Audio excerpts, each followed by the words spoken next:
각군 지휘관들은 다시는 이런 일이 발생하지 않도록 대책을 마련해서 부모들이 안심하고 자식을 군대에 보낼 수 있도록 해주기를 바랍니다. 저 장면이 지금 박근혜 대통령이 지난달 16일에 군에게 당부한 그런 메시지인데요.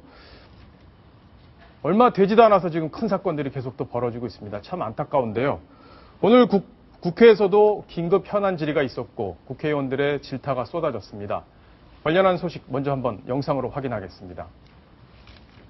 30일 취임하자마자 그간 과정 혹시 보고 받으셨습니까? 제가 보고받은 바가 없고 없어요? 제가 인지한 것은 7월 31일입니다. 그럼 국방부 장관 취임했는데 군에서 28사단입니까? 여기에서 군 내부에 있었던 이런 사건에 대해서 보고를 전혀 못 받았다. 이거 어떤 식으로 대한민국 군 다시 만들어야 됩니까? 군에서 사고가 끊기지 않고 있습니다. 터지면 덮기에 급급하고 또 터질 것 같으면 또 투신하는 그런 새로운 뉴스까지 지금 오늘 나왔습니다. 군 내부에서 이렇게 구타 문제 계속 군을 골병들게 만들고 있는데요. 잠시 전에 봤던 한민구 국방부 장관 얘기를 들어보면은 7월 31일까지 구타 사실 자체를 몰랐다 이렇게 지금 얘기를 하고 있습니다. 어떻게 된 겁니까? 사실 근데 아까 보면 박근혜 대통령이 16일 날 병영의 그 가혹행위라든가 이런 거를 좀 철저하게 개선을 하겠다라고 발언한 게 7월 16일이잖아요. 근데 국방부 장관이 7월 31일까지 뭐 이런 사실을 몰랐다라는 게 앞뒤가 안 맞는 상황이 아닌가 지금 그런 생각이 드는데 맞지 않습니까? 사실 보면은 윤일병 이 사건이 난 것이 세월호 사건보다도 열흘 전입니다. 그러니까 그랬죠. 올해 4월이니까요. 4월 6일입니다. 예. 그 이후에 검찰은 바로 다음 날 사건이 나자마자 다음 날 그냥 바로 뭐라고만 했냐면 기도 폐쇄에 의한 뇌손상으로 사망했다. 이것만 간단하게 발표를 했습니다. 그래서 언론도 과연 집단 구타에 의해서 그것도 상습적인 구타에 의해서 장기간 구타에 의해서 이렇게 바로 사망한지를 전혀 알지를 못했습니다. 그렇기 때문에 한민구 장관으로부터는 지금 이제 국방부 장관에 임명된 지 한 달 가량 됐는데요. 사실 권오성 육참 총장 같은 경우에는 분명히 이 사건이 이루어진 이후에 4월 달에 대대적으로 전 군에 있어서 가혹행위가 있는지 확인을 해봐라 해서 3,900여 건의 가혹행위가 적발이 됐거든요. 그러니까 참모총장은 분명히 알았을 것입니다. 그랬겠죠. 그런데 국방장관이 만약에 몰랐다면은 7월 31일에 언론 보도를 보고 구체적인 상황을 파악하면서 알게 됐다고 얘기를 했거든요. 그렇다면은 국방장관으로서 자기의 어떻게 보면 직무를 소홀히 했다. 그리고 그 부하, 육군 참모총장이라든지 예하 부하들은 모두 제대로 보고를 하지 않았다. 상관에 대해서. 이렇게 말씀드릴 수밖에 없을 것 같습니다. 아니 지금 저렇게 화면에서 보듯이 누가 봐도 구타에 의한 멍자국이 이렇게 온몸에 남아있는 상황인데 국방부 장관이 그 사실을 7월 31일에야 언론 보도를 보고 알았다. 이게 말이 된다고 봐야 되나요? 예. 어떻게 보면은 우리 일반적인 상식으로는 말이 안 될 것 같지만 제가 보기에는 실제 사실일 가능성도 있는데 사실은 군에서 구타나 가혹행위로 사망하는 경우가 상당히 비일비재하거든요. 조사에 따르면 2007년부터 2012년 사이에 약 50여 건이 그런 상황이 있었다라고 하니까 거의 보면은 매년 한 10여 건 정도 나는 상황인데 따라서 그런 것들을 제대로 보고를 하지 않았다면 국방장관까지도 가지 않았을 가능성도 있다고 생각을 합니다. 지금 제일 쟁점이 되는 게 바로 살인죄를 적용할 수 있느냐. 윤일병을 사망에 이르게 한 그 4명의 고참들에게 살인죄를 물을 수 있느냐 여부인데 이게 지금 오늘 국회에서도 굉장히 논란이 됐던 사안이에요. 상해치사로 봐야 되느냐, 살인으로 봐야 되느냐. 하종대 국장 오랫동안 법조를 출입하셨으니까 이 법률적으로 좀 한번 분석을 좀 해주시죠. 예, 제가 법률 전문가는 아니고요. 그러나 이제 그동안 과실치사, 즉 상해로 했던 폭력으로 했던 과실치사라고 하는 거는 적어도 내가 이 사람을 죽여야 하겠다 이런 생각은 전혀 하지 않은 상태에서 어떻게 때리다 보니까 사망에 이른 경우 이거를 이제 과실치사라고 하는데 군 검찰에서는 처음에는 이걸로 하겠다고 하다가 너무나 국민 여론이 좋지 않으니까 다시 한번 검토를 시켰지만은 좀 어렵겠다라는 답변이 나왔는데 이번에 국회에서 다시 한번 답변을 하면서 한번 그것도 검토를 해보겠다라고 얘기를 한 거거든요. 그 영상을 한번 같이 먼저 좀 보시고 예. 얘기를 계속 이어가겠습니다. 이 법조계에서는 이번 사건의 심각성과 범죄 조직을 고려했을 때 이 상해치사가 아닌 살인죄를 적용해야 한다라는 이런 주장이 강하게 주장되고 있는데 장관 이 부분에 어떻게 생각하십니까? 그런 그 국민의 참 분노한 여론이 있다는 것을 잘 알고 있습니다. 그런데 제가 확인한 결과 검찰에서는 고의성을 입증하기가 제한되기 때문에 현재 상해치사죄로 이렇게 기소를 했다. 제가 그렇게 파악을 하고 있습니다. 윤일병이 살려달라고 애원을 하고서 의식을 쓰러졌고 그 빈도도 굉장히 높았습니다. 이것이 살인 행위가 아니고 무엇입니까? 확정적 고의가 아닌 미필적 고의에 의해서도 살인죄가 성립된다. 이미 판결이 이건 나오지 않습니까? 국민 여러분이 그와 같은 여론을 제기하고 있기 때문에 그 부분에 대해서는 다시 한번 저희들이 검토를 하도록 하겠습니다. 사실 그동안의 관행에 따른다면은 바로 살인죄라고 하는 건 고의적으로 바로 내가 죽일 의사를 갖고 있을 때 하는 거거든요. 다만 그 고의가 어느 정도였느냐에 따라서 미필적 고의냐 또는 확정적 고의냐 두 가지로 나뉘거든요. 미필적 고의다, 확정적 고의다. 확정적 고의라고는 내가 이 사람을 반드시 죽이겠다 이런 생각으로 어떤 수단을 통해서 살해 행위를 하는 데 반해서 미필적 고의라고 하는 건 내가 이거를 만약에 병사라면 내가 얘를 때려가지고 얘가 죽을지도 모르겠다. 그런데 죽어도 좋고 안 죽어도 좋다. 이런 상태가 바로 미필적 고의를 적용할 수 있는 상태라고 볼 수가 있습니다. 그러니까 결과를 예상할 수 있는 상황이라면 미필적 고의다. 지금 이런 말씀이신 거죠? 그렇죠. 죽을 수도 있다는 결과를 충분히 예상할 수 있는 상황이라면. 그래서 지금 야당 의원이 피해자가 즉 사망한 사람이 살려달라고 여러 번 애걸복걸했는데도 계속적으로 때렸다면은 충분히 그게 인정된다면 미필적 고의에 의한 살인죄도 적용할 수 있지 않을까. 다만 이게 내가 진짜 이렇게 때리는 것이 죽을 수도 있겠다라고 하는 부분은 주관적인 부분이고 내심의 부분이기 때문에 그런 것들은 여러 가지 객관적인 물증들을 추가적으로 확보해야만 가능할 것이라고 봅니다. 근데 저는 군 당국이 사실 좀 이해가 가질 않아요. 왜 그러냐면 처음에는 상해치사, 그러니까 때리다가 결국에는 죽음에 이르렀다. 이렇게 해서 죄를 물으려고 했다가 국민적 여론이 안 좋아지니까 살인죄 적용을 검토하겠다. 조금 잣대가 좀 이상한 거 아닙니까? 예, 어떻게 보면 군 검찰도 처음에는 가해자들을 소극적으로 기소를 했다가 국민 여론이 너무 좋지 않으니까 좀 더 적극적인 방향으로 했다고 볼 수 있는데요. 이것이 과연 법원에서 받아들여져서 그대로 미필적 고의에 의한 살인죄가 유죄가 날 수 있을지 없을지는 법원에 가서 다퉈봐야 된다고 볼 수가 있습니다. 지금 이 문제를 갖고 앞으로도 정치권에서 계속 공방이 뜨거워질 것 같은데요. 박근혜 대통령 내일 국무회의를 지금 예정하고 있는데 아마 얘기가 나올 것 같습니다. 이남희 기자, 내일 대통령이 어떤 입장을 내놓을 걸로 보고 계십니까? 윤경 청와대 대변인이 이런 얘기는 했습니다. 윤일병 사건과 관련해서 육군 고위직 인사까지 문책을 해야 된다 이런 얘기 나오는데 일단 진상조사가 우선이다. 하지만은 박근혜 대통령 아마 내일 국무회의에서 다시 한번 좀 철저하게 조사해달라 이런 당부가 있을 걸로 보이고요. 또 야당에서 이렇게 공격을 하고 있습니다. 지금 한민구 장관은 지금 임명된 지 한 달밖에 안 되는데 당시에 그 국방부 장관이었던 현 김관진 그 청와대 국가안보실장도 문책해야 된다 이런 얘기가 있기 때문에 여기에 대해서도 정치권의 공방이 이어질 것으로 보입니다. 이게 가장 중요한 게요.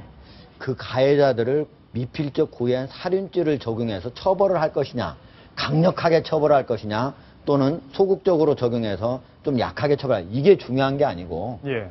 우리 군 문화 자체에서 처음에 군에 가면은 완전히 새로운 환경, 얼마나 그리고 자기가 해야 할 일도 완전히 새로운 겁니다. 그런 상황에서 미숙한 부분이 분명히 있을 텐데 이런 경우에 고문관 또는 무능병사 이렇게 낙인을 찍어가지고 그거를 놀리고 나가서 가혹행위를 하고 또 폭력을 사용해서 때리고 이런 것들이 병사들 사이에 만연되어 있고 또 지휘관들 사이에 이거를 묵인하는 거 그 자체가 더욱 큰 문제다.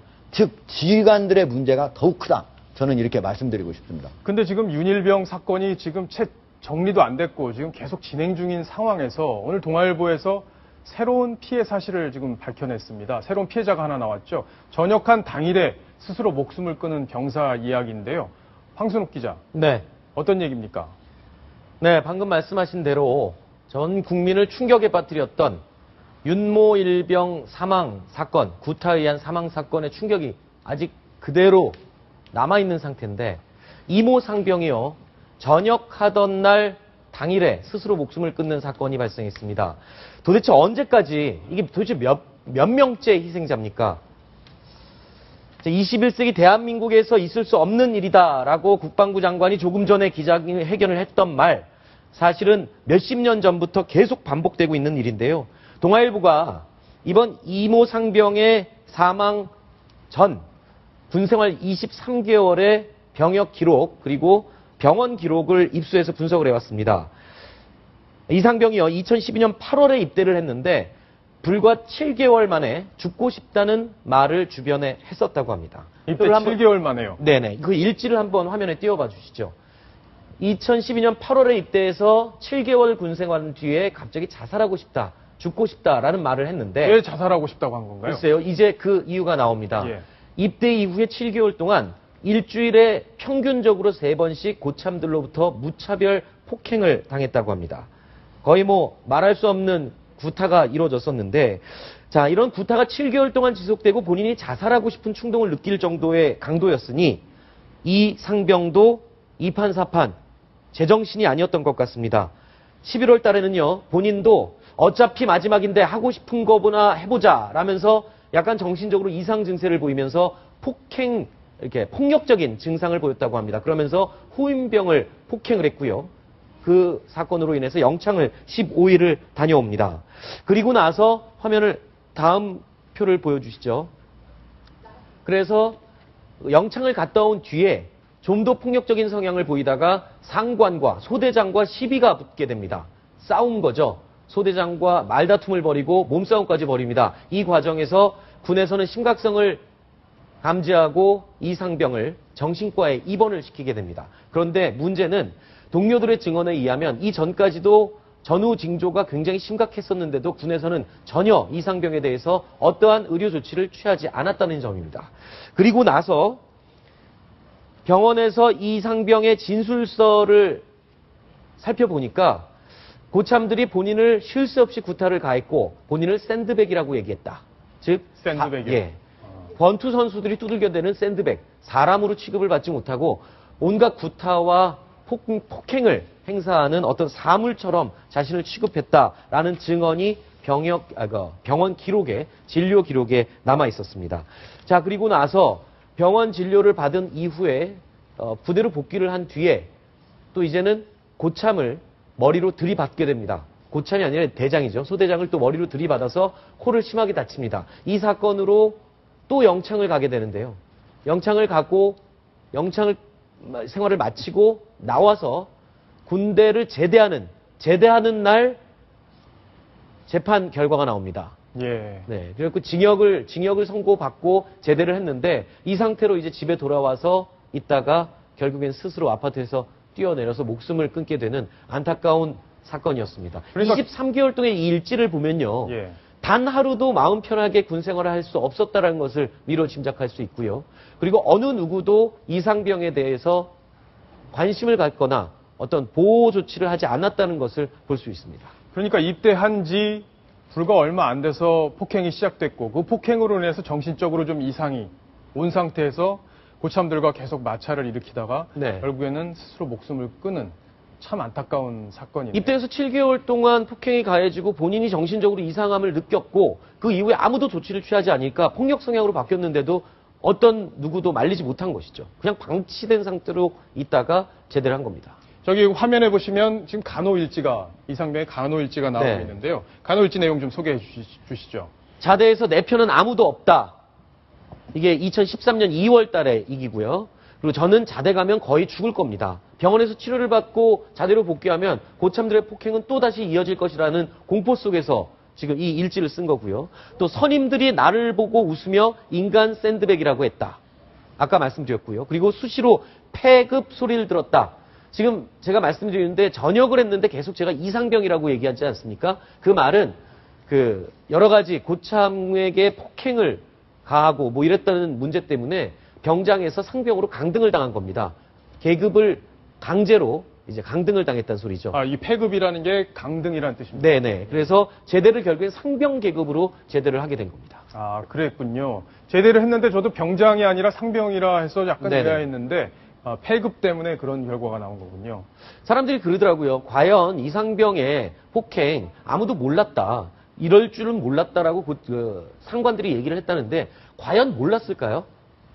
진짜 몰랐을까요? 저는 다 알았을 거라고 생각을 합니다. 글쎄 상급부대에서 알았다면은 당연히 이런 것들을 제어를 하고 문제가 있다면 조치를 취했어야 하는데 정말 안타깝네요. 왜냐하면요. 이 증언이 있습니다. 숨진 이상병의 동기가 이런 말을 했습니다. 우리 중대는 선임병들의 폭력 문제가 가장 심했지만 간부들이 모르는 척하는 경우가 아주 많았다. 선임병이 후임병을 꽉 잡고 있어야, 즉 군기를 잡아야만 부대가 잘 돌아간다라고 간부들이 인식을 하고 생각을 하고 있기 때문이다. 조금 전에 국방부 장관이 아까 기자회견할 때 들었죠. 21세기에 있어서는 안 될 비인간적인 일이 벌어졌다. 그러면서 뭐 군대를 개혁하는 민관군 병영혁신위원회를 만든다라고 말을 하는데 과연 이런 사고방식을 갖고 있는 간부들이 전 군에 퍼져 있는 이 상황에서 과연 개혁이 빨리 될 수 있을지 저는 개인적으로 그것도 의심스럽습니다. 제가 오늘 아침에 동아일보를 이상병 관련 소식을 동아일보를 통해서 보고 난 뒤에 가슴이 정말 짠했습니다. 그게 바로 이상병의 어머니가 지금 아들에게 쓴 편지인데요. 하종대부국장 한번 소개를 좀 해주시죠. 예. 지금 화면에는 중간부터 이제 나오는데 가장 처음은 사랑하는 아들아, 보고 싶고 보고 싶은 아들아, 막내로 자라 군다에 간다기에 다 컸구나. 늠름한 대안의 건아가 되어 돌아오겠나 생각했는데 온갖 수치심과 모욕감 속에서 인간 이하의 군 생활을 하면서 내가 망가져가고 있다는 것을 몰랐었구나. 모르식으로 일관하고 있는 작자들을 절대 용서하지 않으마. 그렇게 힘들어할 때 조금만 배려하고 격려해 주었더라면, 아니면 정신분열증이 극단으로 달리고 있을 때 가족한테 알려서 어떤 대책을 세우게만 해줬더라면, 이렇게 얘기를 썼습니다. 그러면서 너 없는 세상을 어찌 생각해 봤으며 너 없는 세상을 어찌 살란 말이냐, 이렇게 쭉 썼는데요. 참 안타까운 글이네요. 예, 제가 보기에 이런 그 이상병 같은 사람이 특별히 성격이 모났거나 아니면은 평소에 좀 무능력했거나 이런 사람이었다면은 제가 보기에는 좀 어떨지 모르겠으나, 근데 아주 착하고 어렸다고 이렇게 증언이 나오고 있잖아요. 여기 이상병의 부모님 얘기는 막내 아들은 쌀을 씻어 밥을 지어 놓을 만큼 대견한 아들이었다. 또래들처럼 스타크래프트 게임을 좋아하고 친구들과 사이가 좋았다. 평소 아주 무난한 일반 성격이었죠. 생활을 할 때 아주 일반인들하고 똑같았다는 거죠. 근데 어떻게 해서 이게 이렇게 되는가 보면은요, 전입 첫날 70명가량의 중대원과 군번, 그리고 이름을 알려주고 암기를 하라고 했는데 그를 제대로 암기하지 못했다고 그때부터 바로 구타가 시작됩니다. 근데 처음에 가게 되면은 어떻게 70명의 이름, 군번, 그를 다 암기하겠습니까? 그리고 암기하는 것도 어떤 사람은 짧은 시간에 암기할 수 있는 사람이 있고 어떤 사람은 짧은 시간에 안 되는 사람도 있습니다. 학교 다닐 때 보면은 100점 맞는 사람도 있고 60점 맞는 사람, 어떤 사람은 빵점 맞는 사람도 그렇죠. 있잖아요. 그런데 어떻게 군대에 가서 모두 100점 맞는 사람하고 똑같이 안 하면은 고문관을 만들어서 때려서야 되겠습니까? 제가 보기엔 이런 군대 문화 반드시 바뀌어야 됩니다. 어떤 이유에서인지 예전에 비해서 지금 군대의 구타 문화라는 게 더 심각해진 듯합니다. 지금 계속 군에서도 구타 사실들이 계속 속속들이 확인이 되고 있고 수천 건이 군대에 보고가 됐다 이런 얘기까지 지금 나올 정도인데 군에서 확실한 대책을 내놓고 다시는 이런 일이 벌어지지 않도록 한민구 국방부 장관 직을 걸고 이 문제를 해결해야 될 것 같습니다.